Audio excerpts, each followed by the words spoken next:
আসসালামু আলাইকুম রহমতুল্লাহ। ইসমি জামাল ইসলাম। আজকে মহান বিজয় দিবস।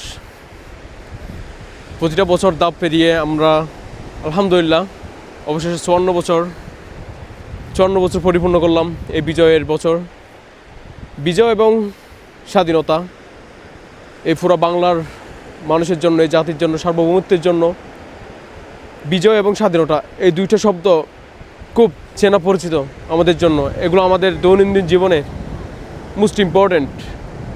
আমাদেরকে অনেকে গোলামি করে রাখতে চায়, কিন্তু আমরা গোলামি হয়ে থাকতে চাই না, আমরা আজাদি হয়ে থাকতে চাই। এই দেশ আমার, আপনার, সবার। এই দেশ করার অঙ্গীকার আপনাদের সবার, আমাদের সবার। আজকে যে মহান বিজয় দিবস 54 বছর পরিপূর্ণ হলো আলহামদুলিল্লাহ।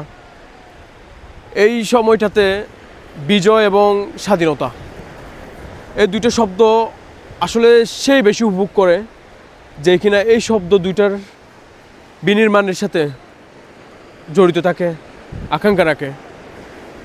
ঠিক তেমনই আমি একজন 24-এর গণঅভ্যুত্থানের জুলাই যোদ্ধা। আলহামদুলিল্লাহ এই দিনগুলো আসলে তখন যেমন 5ই আগস্ট, 16ই ডিসেম্বর, 21শে ফেব্রুয়ারি, এই প্রত্যেকটা দিন আমাদের কাছে স্মৃতি হিসেবে, প্রত্যেকটা দিবস আমাদের কাছে স্মৃতি হিসেবে থাকে, স্মৃতি হয়ে থাকে।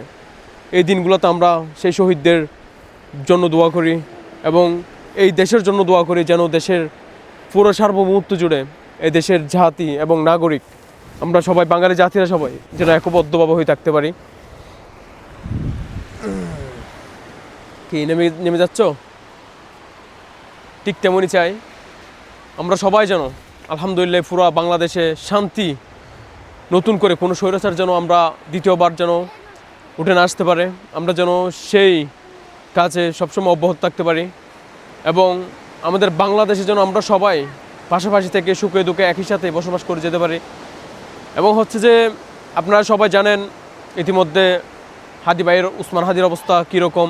ওনাকে গতকালকে সিঙ্গাপুর নেওয়া হয়েছে চিকিৎসা, উন্নত মানের চিকিৎসা দেওয়ার জন্য, এবং ওনার জন্য দোয়া করি। আজকের এই দিনে উনি নাই, ওনাকে ছাড়া আমরা বিজয় দিবস পালন করতেছি, খারাপ লাগতেছে ওনার জন্য। আমরা সবাই যেন দোয়া করি এবং আপনারাও ওনার হাদি ভাইয়ের জন্য দোয়া করবেন যেন হাদি ভাই বীরের বেশে আমাদের মাঝে আবার পুনরায় চলে আসে, আমরা পাই, আমরা যেন হাদি ভাইকে আবার ফিরে পাই, পুনরায় যেন আমরা ফিরে পাই এবং সবাই হাতে হাত রেখে এই দেশকে সুন্দর করে গঠন করার অঙ্গীকার রেখে সামনে এগিয়ে যেতে পারি।